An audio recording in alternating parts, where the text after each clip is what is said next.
Today I'm going to show you how to make the moistest, most scrumptious and absolutely best homemade cinnamon rolls. Leavened with sourdough starter, of course.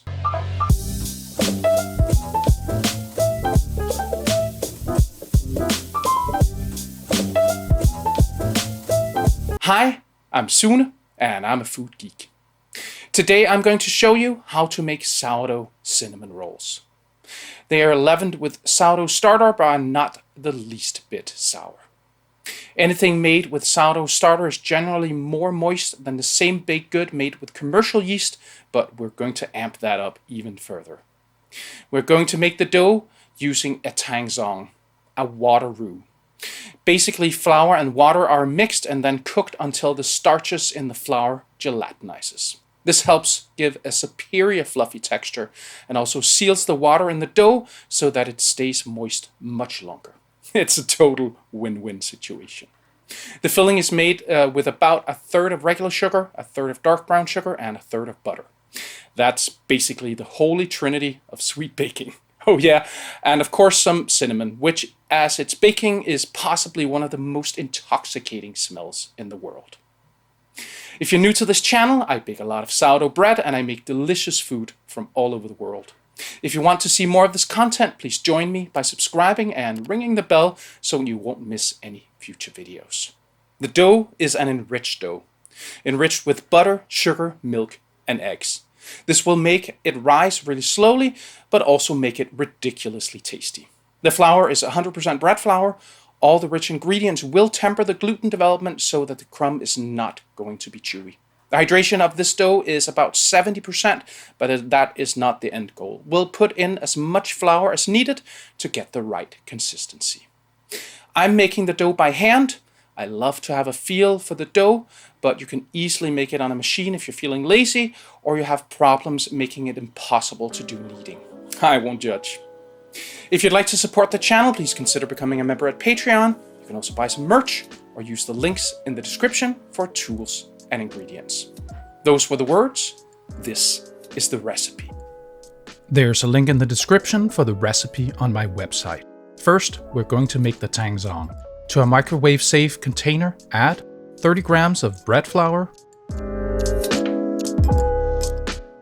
150 grams of water. Mix it up.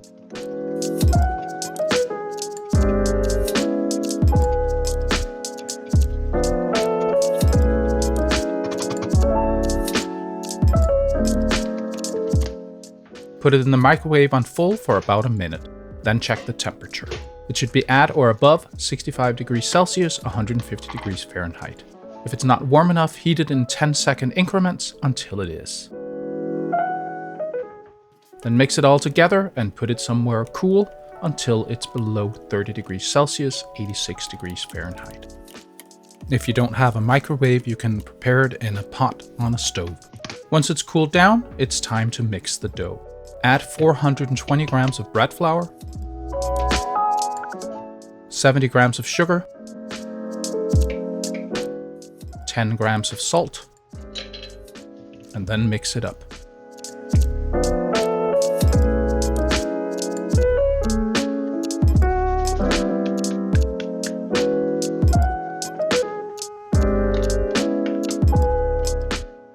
Then add the entire cooled tangzhong, 70 grams of egg, it's a little less than 2 small eggs, 90 grams of starter, fed and grown to its peak, and 170 grams of whole milk. Mix it all together.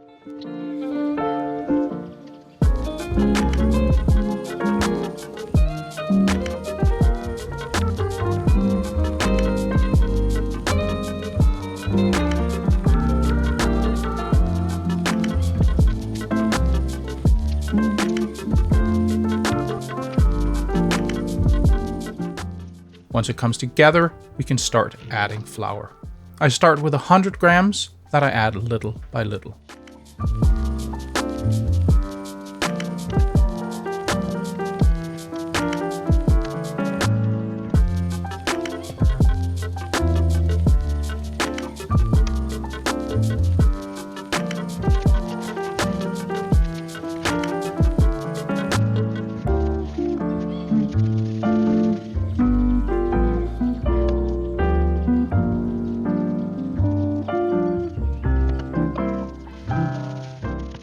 Now the dough is about 70% hydration, which is still a bit much. So I knead the dough, adding as much flour as needed. We're looking for a tacky but not sticky dough.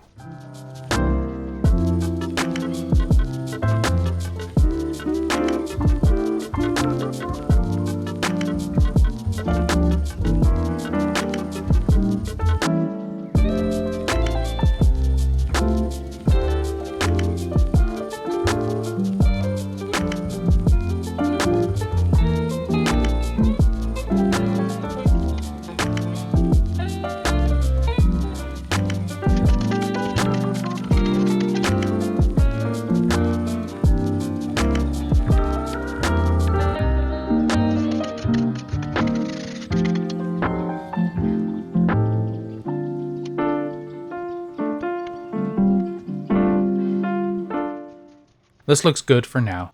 Then leave the dough to rest the gluten for about 30 minutes. While you're waiting, you should cube 90 grams of butter to let it soften. Now it's time to knead in the butter. Add some cubes.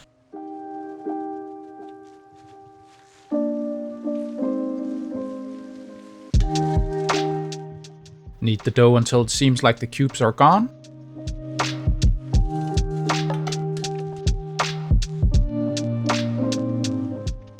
Add a bit of flour because the dough is very sticky.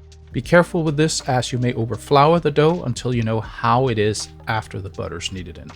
And keep kneading.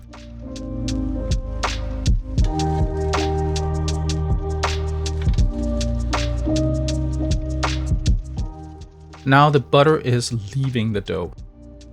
Keep kneading to get it incorporated.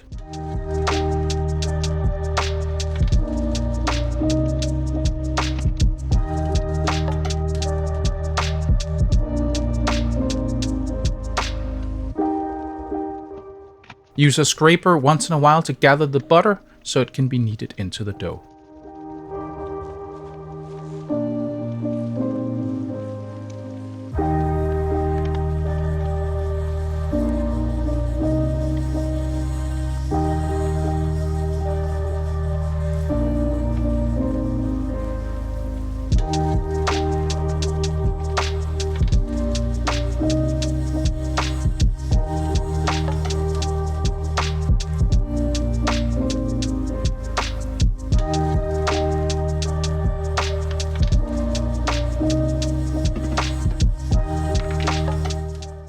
Now the dough is looking perfect, so add it to a bulking container and put it somewhere warm to grow to double size.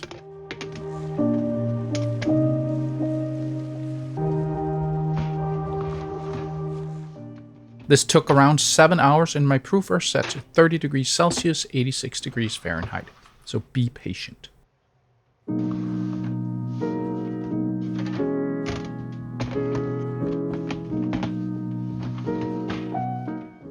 Once the dough is risen, put it in the fridge until the next morning, so you can have freshly baked cinnamon rolls with breakfast.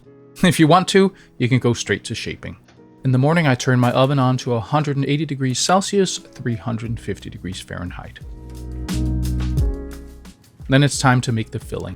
To a small bowl, add 100 grams of dark brown sugar, 100 grams of regular sugar, 15 grams of cinnamon,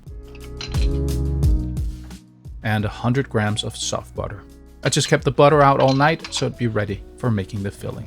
Use a fork to knead the sugars and the cinnamon into the butter.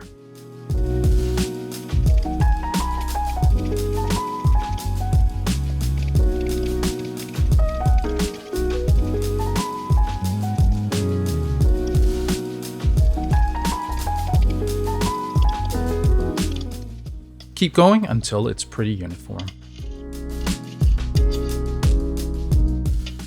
Then put it away until you need it. Now it's time to shape the rolls. Flour your counter.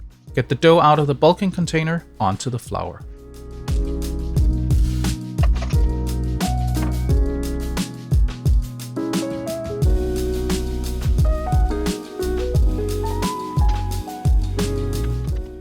Flour the dough on both sides.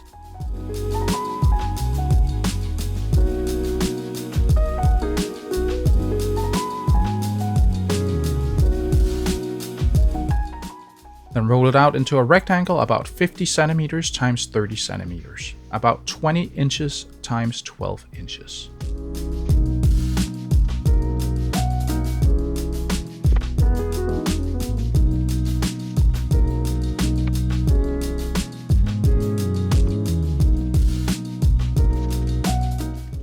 I somehow lost the footage, but spread the filling on top of the dough.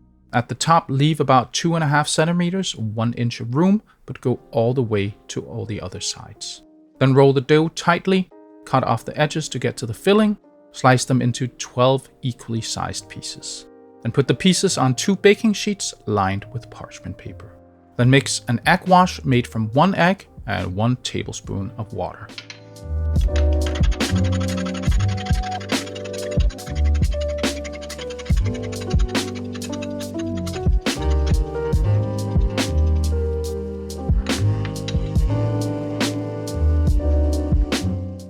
Brush the cinnamon rolls lightly with egg wash.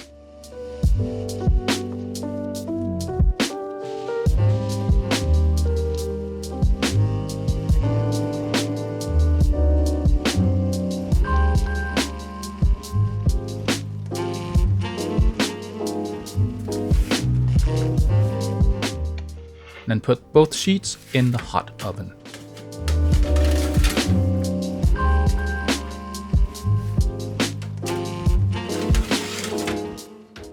Bake for about 18 to 20 minutes until they're golden brown.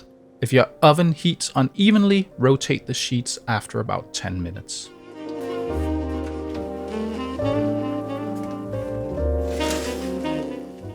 Then when they're done, remove them from the oven and place them on a wire rack to cool off.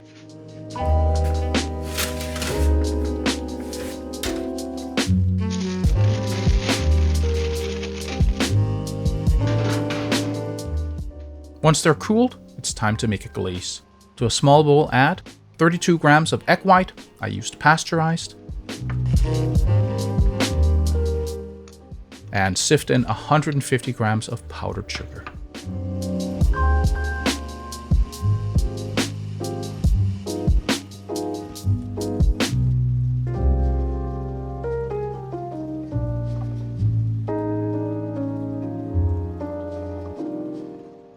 Then mix it.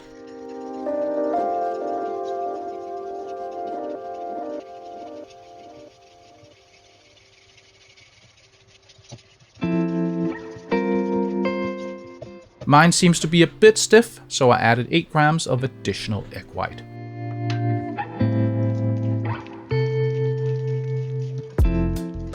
Now it looks perfect, spreadable but thick.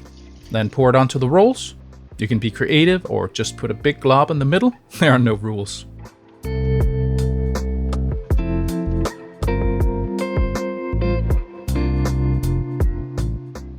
Then you can leave them for the glaze to set, but honestly, who has time or patience for that? I'ma eat mine now.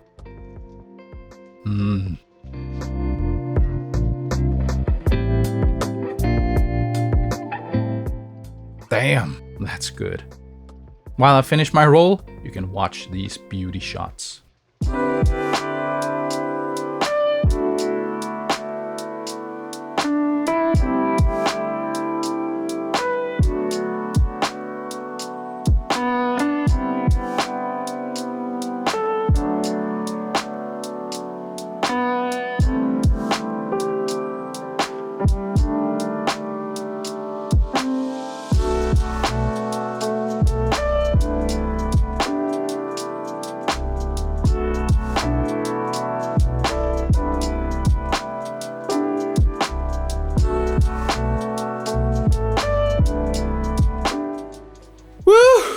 My kitchen was smelling like baking cinnamon long before they were finished baking, and the wait for them to cool down before putting on the glaze was a freaking nightmare. But good things comes to those who wait, right?